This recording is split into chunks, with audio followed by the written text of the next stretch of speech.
Howdy everyone, and welcome back. First, I want to say thank you to everyone that has subscribed and watched my first two videos. It means a lot to me that you guys took the time to listen and found some common ground with me. And I'm excited to keep going and keep making content. I mentioned stan culture in the other videos, and many people in the comments were like, we would like to see a video about stan culture, and so here we go. I'm gonna talk about stan culture. I'm gonna do it a little differently though. I'm gonna talk about both stan and celebrity culture to kind of give a full picture, because I think celebrities and the whole culture around celebrity has a much larger role in why stans are the way they are, I think, than we realize. And I also think it's a little unfair to put a lot of the blame on stans for being stans, because a lot of them are kids, you know? So I feel both are worth talking about, and I'm gonna talk about them at the same time. Yeah, I used to be a stan. I was a One Direction stan, which I feel kind of ages me. But yeah, I mean, there's a richness to the experience of a stan. There's just something so exhilarating and amazing about standing someone, like at the beginning, kind of. And I guess also as like a teenage girl, and especially a Black teenage girl living in a predominantly white town, I didn't feel very desirable to many people at all. And I mean, it's not until very recently that I'm like, oh, you know what? Actually, I don't have to like Becky down the block to pop. So at the time, it was just good to invest a lot of my emotional energy into a group of boys that I think deep down I knew I would never meet, but just imagining that I could one day kiki with them kept me going in a really weird way. And you know, I probably would have stayed a stan if I hadn't been radicalized in 2015.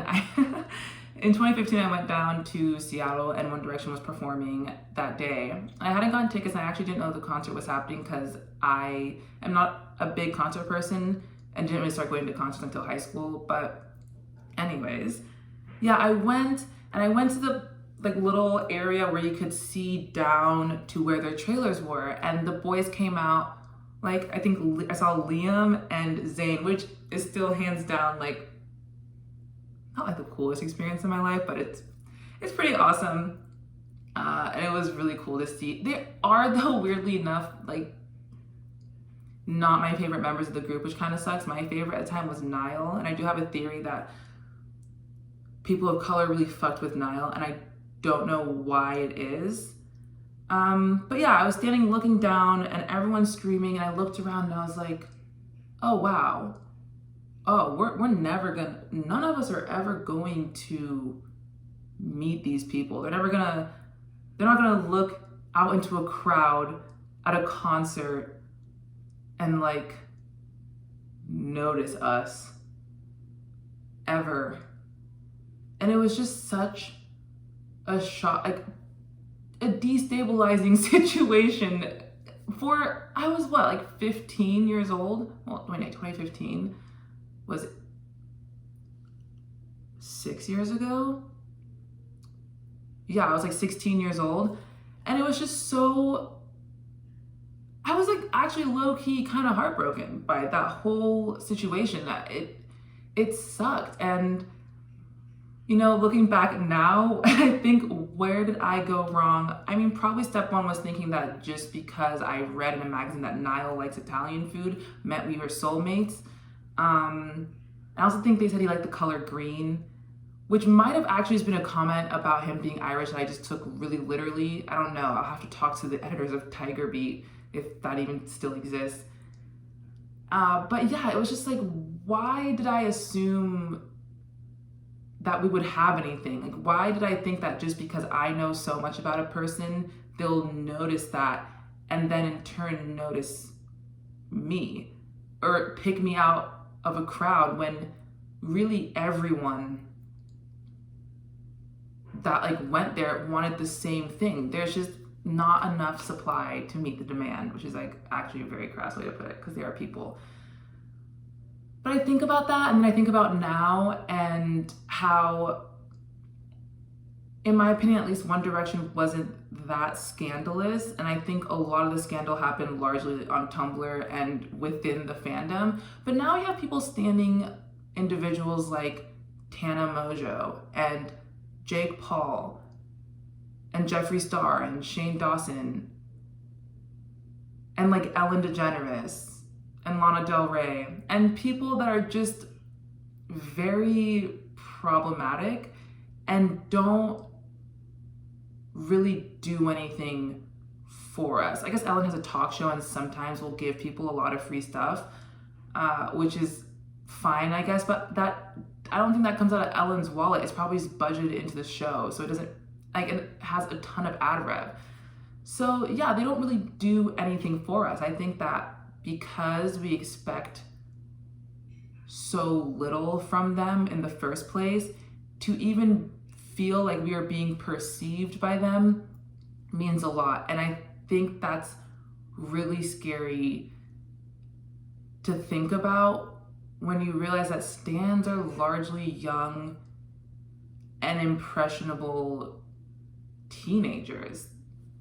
You know, I don't really see an adult deciding to start standing someone. You know, you kind of level out and ground yourself a little bit, and you're like, okay, yeah, really what I need to be focusing on is my actual material life. And I don't know if that's subject to change, because I mean, there also wasn't social media when our parents were growing up, and we kind of got it halfway through our growing up experiences. But I also just think that it just says a lot about where we're at, what we value, what we want, and how we think we should go about getting these things. So I might look off to the side. I wrote a couple notes just so I can stay on track. But yeah, I think it's time to really dive deep into the analysis portion. So the first thing I do want to talk about is a parasocial relationship, which is basically a relationship that is one way, and it's typically like from the fan's perspective. I mean, typically it's always from the fan's perspective of, because you know so much about someone and they choose to share so much of their lives with you, you know them, you're friends, and you can be friendly with them. And there's an assumption that because you perceive them in a certain way and know so much about them, it's returned. And I think that only really exists because typically in life, if you know that much about someone, you are their best friend or family. You're very, very close. And we don't have the tools, I think, to discern the difference between an influencer calling their fans their family, which I think is really, really weird, personally, and our family being like, oh, we're family. And so that's just kind of the basis of all of this. We are out here continuously connecting to people that don't exist. Like Tana Mongeau, the Tana that is stan is not the Tana that exists now. But because people stan Tana and see so much of themselves in her and connect to her at such a level that they feel like they are her friend, when she is critiqued, and rightfully so, for being out of pocket almost every single day of the year, people take it really personally and for no reason at all. Like, celebrities should be the easiest people to criticize, and they're not. And it's because we put so much stock in them. We put so much of ourselves in them. And I don't want to be that person, really, but honestly, I kind of think you could connect this back to capitalism. And here's why. So we're going to go a little bit back in time. way back when, before there was TVs and paper, or maybe there was paper, I don't really know. Way back, people had religion, and there's still religion now, but back then that's kind of where you got the first stands, right? I mean, people that believe in the Bible or that go to church or pray to whatever deities are the original stands. The difference there is that the people that were held up, or the the gods and goddesses and all of that were held up, were just, first of all, unattainable. So no one's ever going to attain that. And I think there's the knowledge that, oh yes, I will have to work really, really, really, really hard to try and be like this person that is very good and that is the ideal to strive for, to be kind and all these things. It's awesome to stand kindness, because you can never be too kind. Well, I mean, you can't be too kind, but really, largely, you can never be too kind. And then somewhere along the lines, our values changed, and capitalism was introduced at some point. I don't know when, but if anyone knows when that is, I just want to have a conversation with the guy or gal who was like, I'm spending money, I'm gonna buy something. And then they created a marketplace, because, you kind of put us in a situation, bud. But anyways, so capitalism gets introduced and we're like, oh, making money. What are our goals? To make enough money to succeed and have our family be chillin'. And yes, there was capitalism, and during that time, there were really, really rich people, but I think there was still such a large emphasis on religion, and you can see that with monarchs and stuff. The queens and kings were appointed by God. They were people that you were never really going to be able to touch, but to live your life in service of these people and kind of striving to maintain the ideals that they display was a really, really big deal. And I also think, however, that because though, you can never get there, there was less of an attachment to them as people and more so what their position represented. And then time goes on, there are still monarchs, but now we're in America, because I think the stan experience in America is also very, very specific. And so now we are in America, the land of wanting to be the main character, which I could make a whole video on why being the main character thing is so whack and literally not as fun as anyone thinks it is. But everyone here wants to be the main character, and we value the American dream. And a lot of the work we do is just to try to make something of ourselves, to leave behind a legacy. And who gets to do that? Well, rich and famous people. And so, of course, when there isn't so much religion as a focus for many people, you still need a purpose. You still need goals. That's what keeps us going every day. We all have our different ideas of what we need to achieve. And when a lot of people want to achieve high status and attain a lot of wealth, then who are we going to look up to except for people that have achieved a high status and attained a lot of wealth?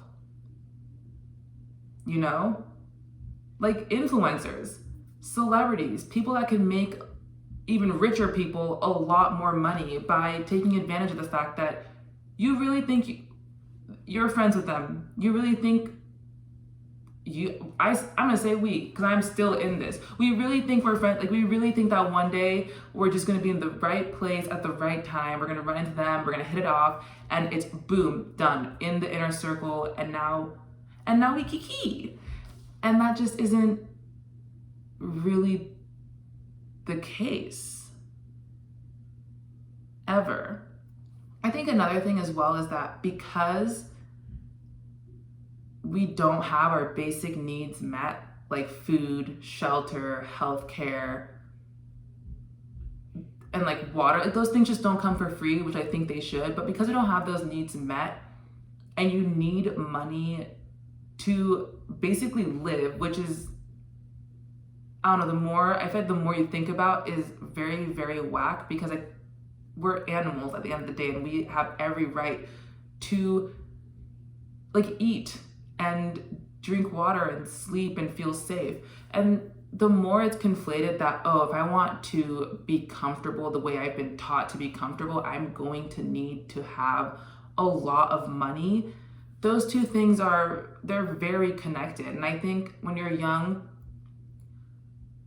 you know, we don't quite realize why it is we feel the way we do towards certain things. And so we're very susceptible, and that's why, you know, you can't advertise to children. You can't have your videos be mostly at least on TV. And then you come to YouTube and you see people like Jake Paul, who spent like 50% of their video time advertising specifically to kids who are, if you're in love with someone, you idolize them, of course you're gonna buy their stuff to support them, which, put a pin in that, like, to support thing, because I'm gonna come back to that in a second. Anyways, these two things are conflated. And so now, who do we pray to other than rich people? Celebrities. I read this article on the Psychology Today website, and the author was talking about how celebrities are stand-ins for the things we value and the things we think are most important in a person and what we strive towards. And what do we know about famous people? They're rich, they're pretty, and they seem to have it pretty easy. Celebrities, like, they have it all. They are self-made, allegedly, and a lot of times they are, very beautiful. And their life is, it seems like fun. Of course, everyone wants to make a movie, play pretend. That's what we did as we were kids. Like, it's play, and I know there are hardships to being a celebrity, but that's not even what we're here to talk about. The job is basically play. So of course, people are gonna have no choice but to stand under capitalism. And that would not be a problem, except that being pretty and being rich is not necessarily indicative of if you are a good person. It doesn't indicate that someone has anything of value to say to anyone, or that they're not going to come and contribute to more problems. And there's even a deeper implication of, like, if you get famous for being pretty and just looking a certain way, I mean, you have to ask the question of, like, well, why do we desire certain traits in people? Who are the people that we're always gonna think are the most beautiful? It'd be one thing if we were just unbiased completely and then we were like, wow, all these pretty people should be rich. But I think we would realize very quickly, if we were like that, that there is beauty in everyone and no one should be on a pedestal for essentially winning the genetic lottery. And a lot of times they get work done as well. So it's manufactured. And so to sell manufactured beauty as truth and as something attainable and achievable, I think is so fucked up. And I'll give celebrities this. I don't know if they realize the extent of the dynamic between them and their fans. And I think I'm just gonna choose to believe that, because to not believe that means I think that celebrities are out there plotting and scheming. And that sucks to think about. But also, you know, when I say it out loud, it does sound like that's exactly what's going on. So yeah, you have people that are pretty that are being upheld, and that's kind of it. And all looks, money, it's all so skin deep. It's not real. There's nothing about it that's going to empathize with you or be there for you or take care of you or get you anywhere in life. I also think it's really interesting that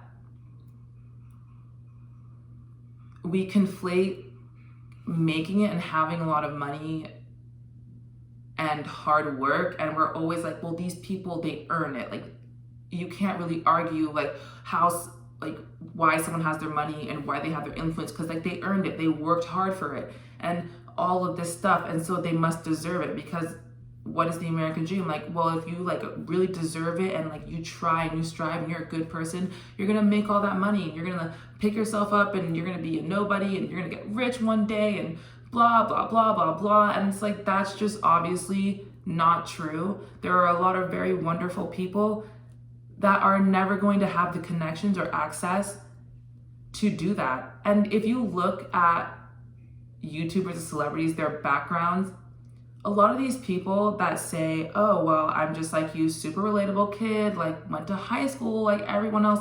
Also interesting that high school is like really the big point.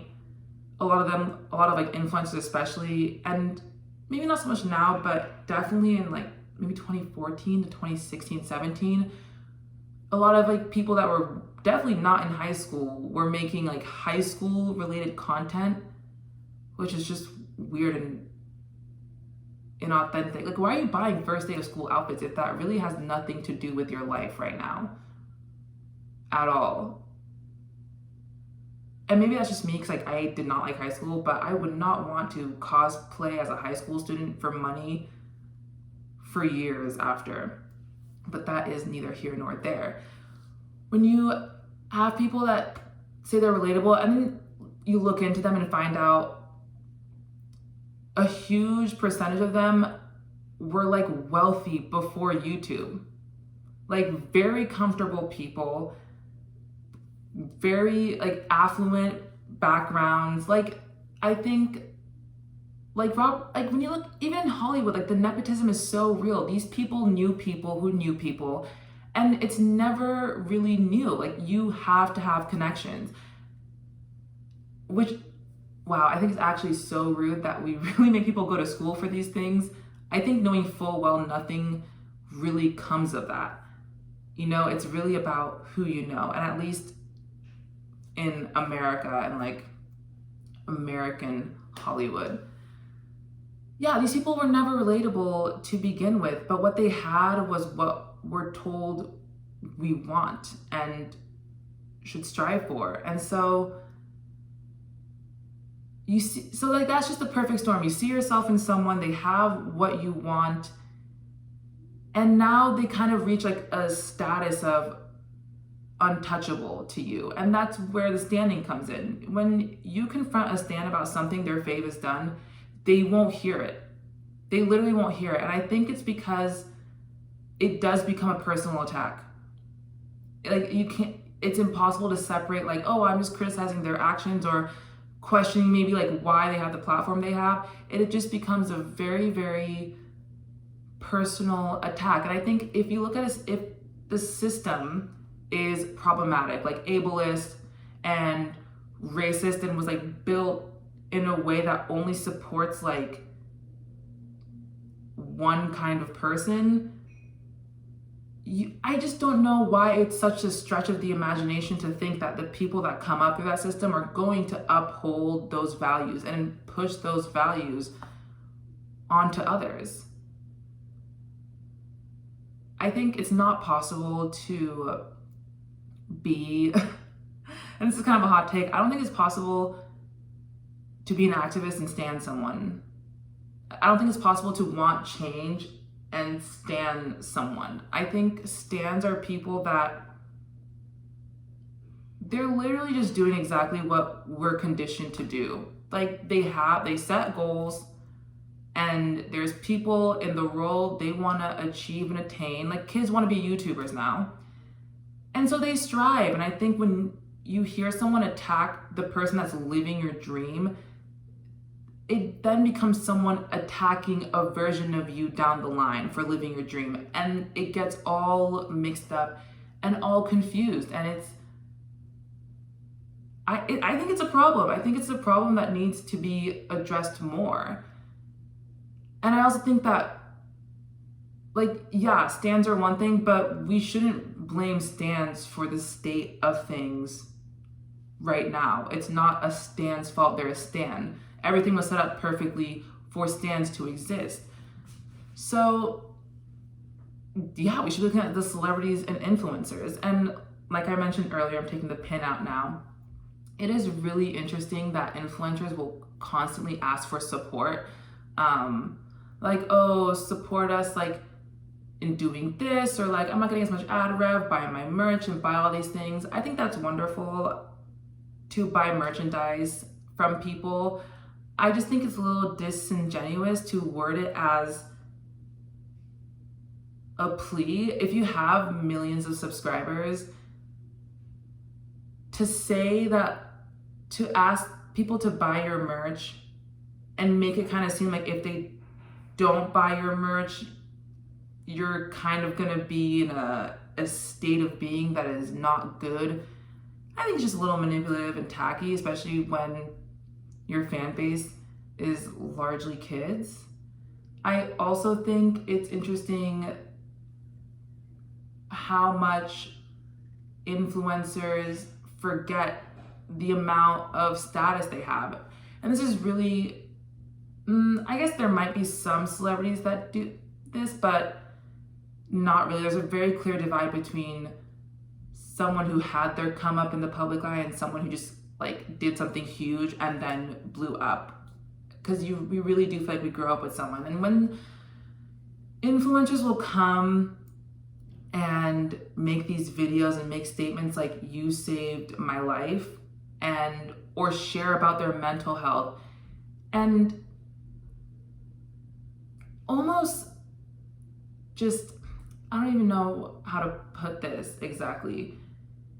They leverage it, you know? And when you put your life in someone else's hands and you indirectly tell them they're responsible for the fact that you are continuing, that is not kind to do at all. That's a very extreme lack of boundaries, because I would not go up to a stranger and tell them about my darkest traumas and tell them that they saved my life.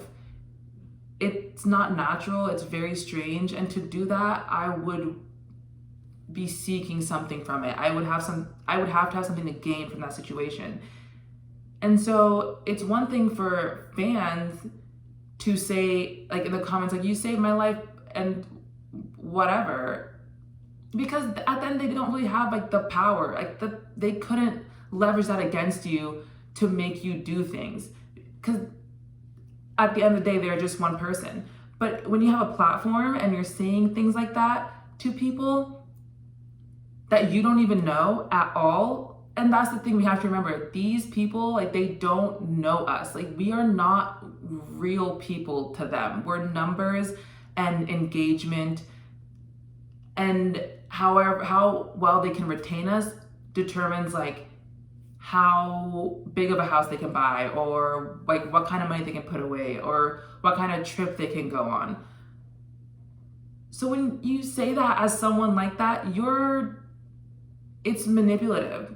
And if it's not manipulative, it's very much indicative of a person that should not be as visible as they are, because they have a lot of work to do.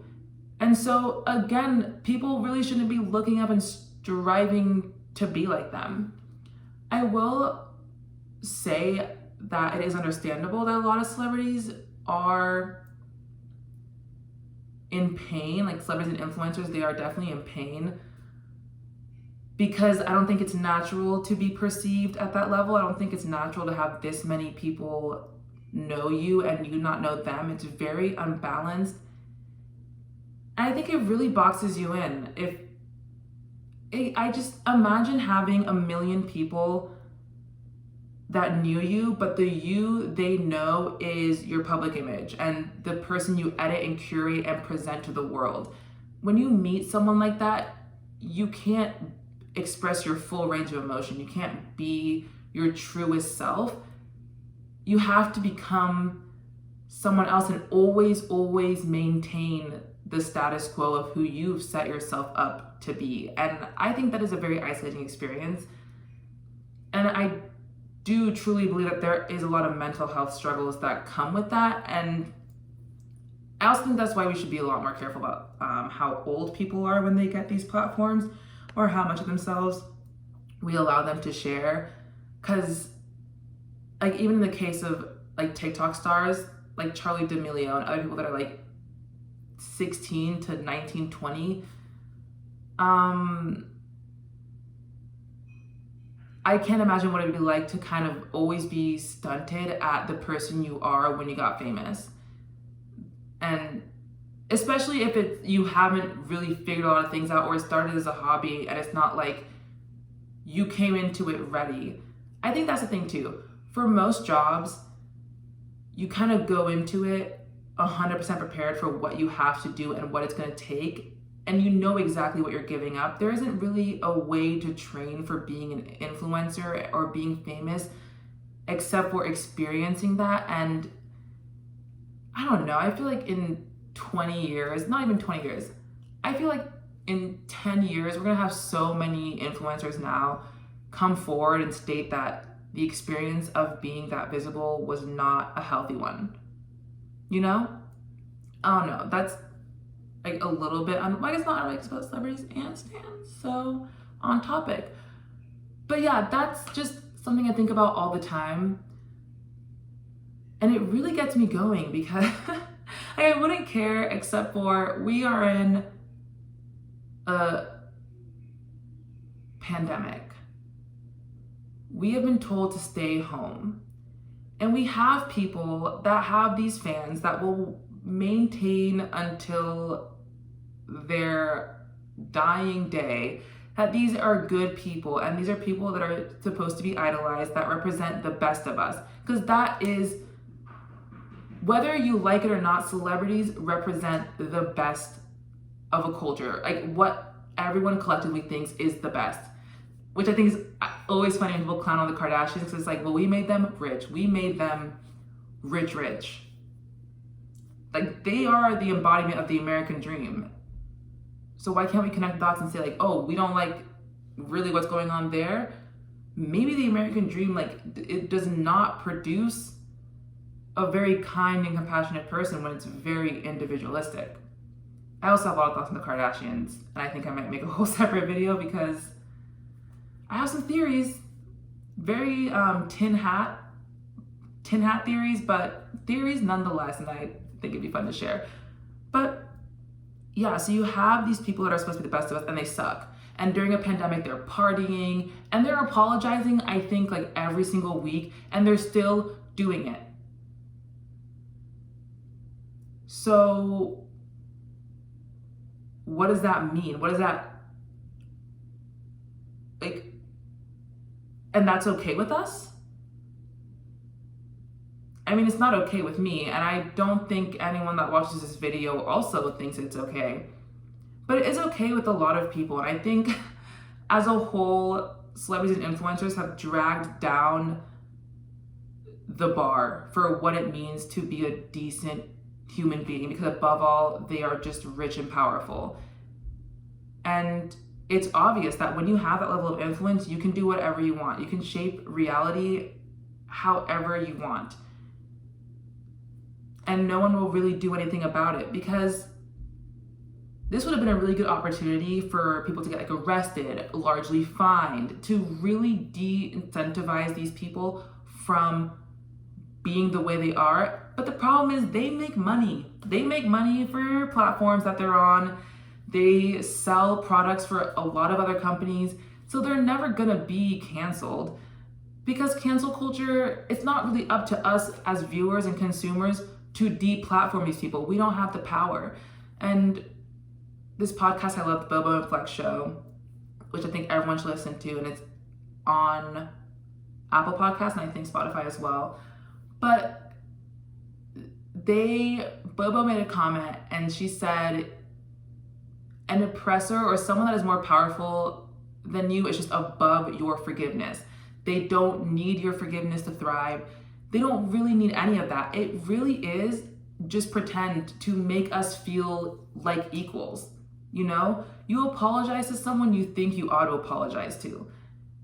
And so it does feel good to feel acknowledged in that way. But that's kind of why, like, and in my last video I said, no one ever really asks for influencer apologies. Like, no one,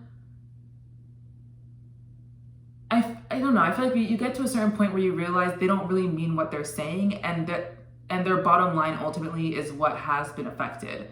And that's what hurts. I think it's interesting that no one ever hears a comment from someone and then decides to like learn or just like look into it and make sure and then apologize unprompted and say, oh, hey, I noticed people bring these things up and I'm sorry.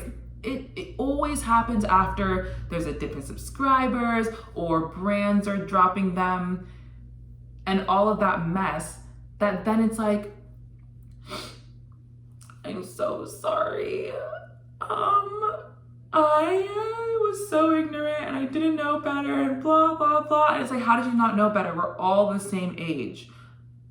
And that's what gets me. We're not all, but a lot of us are very close in age to these people, you know? And if we know better, why can't they know better? We went through the same education system. I just don't understand how they don't see, and how honestly sometimes we don't see how much of liars these people are, and how, you know, when your job depends on people liking you, it's going to paint an undertone of farce when it comes to anything you say. I've said a lot of things to get a job, and I've said a lot of things to potentially not lose a job. I'm not sure if I was getting fired at the time, but I did.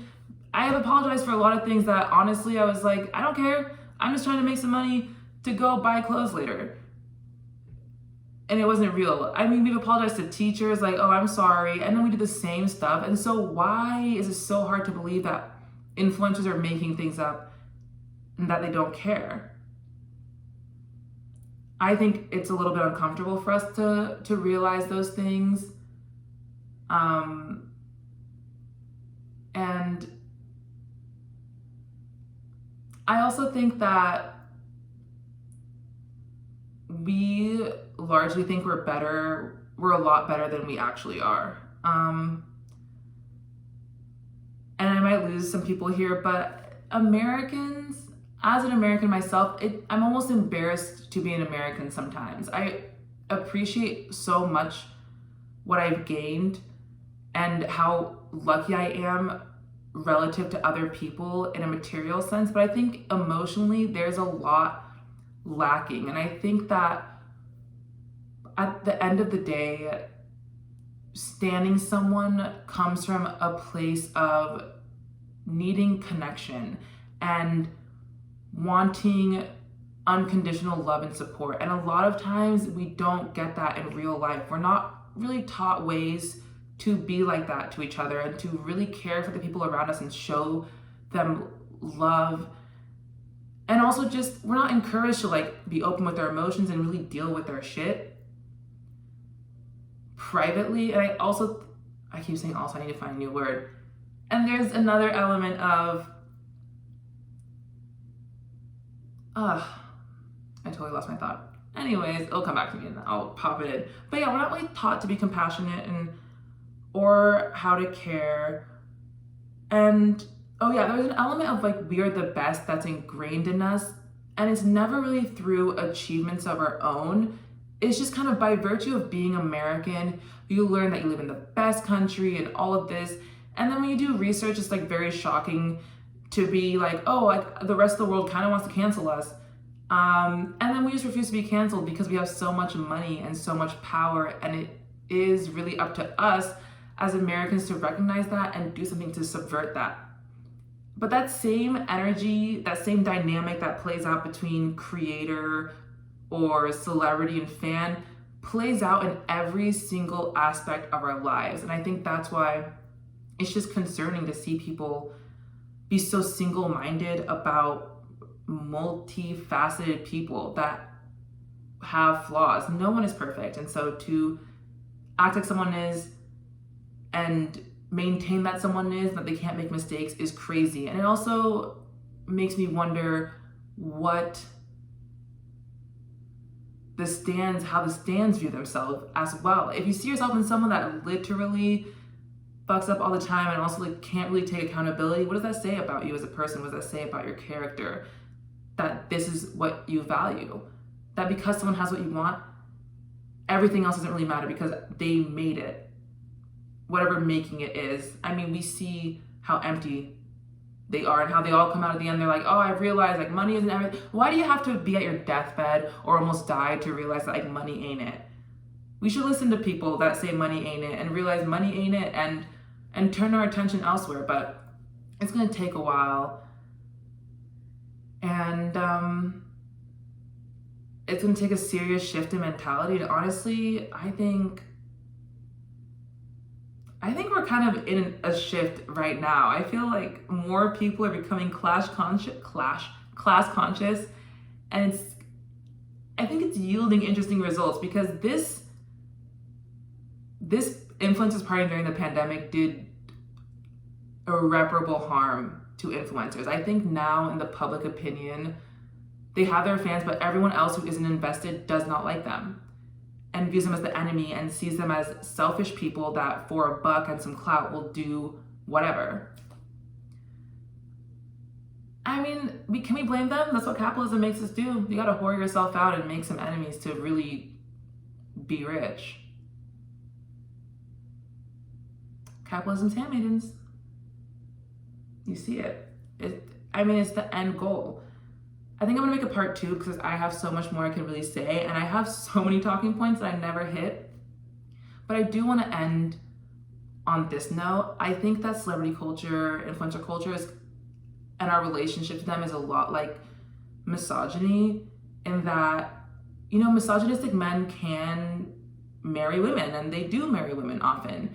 And it's interesting when you hear them talk and you realize like, oh, there are like ideologies you have that don't make sense, like that are almost mutually exclusive. To be a misogynist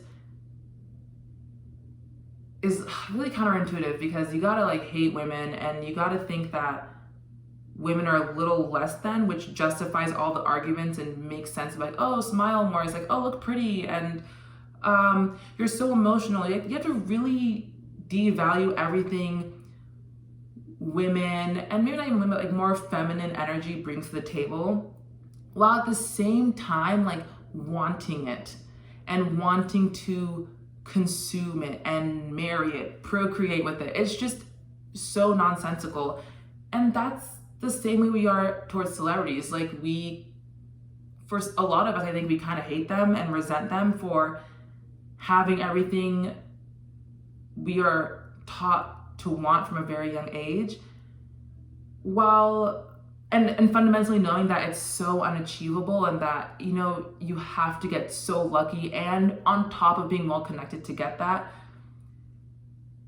but also deep down inside, like it's the goal. A lot of us when we were young like wanted to be pop stars, we wanted to be famous and be successful, and it's just that really interesting relationship with both things that we have that honestly like shouldn't exist, doesn't need to exist. We don't need to have people that we stan at all. We don't need that. We have to remember that they're regular people, they're normal people. They can be just as famous and just be like critiqued. I think it'd be so refreshing if a YouTuber said they were sorry it actually changed. But I don't think that will happen because honestly, I think to be famous in this day and age also, or to want that, perpetuate that, call paparazzi yourself, says a lot about who you are as a person. And I don't think people like that really care that much about people like us or people that just aren't in it. Or else they wouldn't ask dumb questions like, do you know who I am? And throw fits when people don't know them. Like, no one owes you recognition. Like, and to be entitled to that is cuckoo bananas. And really implies that I don't think famous people and influencers and stuff really think that we live complex lives the way they do. They, like, to get caught partying and really act like it's something you really have to do for your job is so tone deaf. So tone deaf. Unaware, out of touch, clowns. That's what it is. But I think I'm gonna end here and probably make a part 2 and go a little deeper, but that kind of sums up what's been going on in my mind. It's also been interesting to think about this and then to make a video about it, because obviously I'm making a video because I want the video to be seen and for people to engage with it and understand it, and it is really nice to have a place to share my opinion. But at the end of the day, like, I am a regular person. And so I'm just gonna disclaimer and say I will likely be wrong sometimes, and I don't always know 100% what I believe, because I am still figuring myself out. But I think the best that I can do and the best people can do down the line if they do want a platform is just to say, you know, I'm not 100% figured out and I don't know exactly who I am. And so the curated image of myself is not the full spectrum of me. And the least I can do if like someone calls me out in the comments or something is research and follow up and make sure that I haven't done anything wrong, or if I have, just say sorry for it. It's very, not that difficult. But anyways, I hope you enjoyed this video. I'm sorry it is a really long one. It was just kind of a rant and a bit of a deep dive. Other ones will be shorter, but let me know down below what you thought about the video, your thoughts on celebrity culture, influencer culture, and stan culture as a whole, and what you would like to hear me talk about next. Thank you so much, and bye-bye.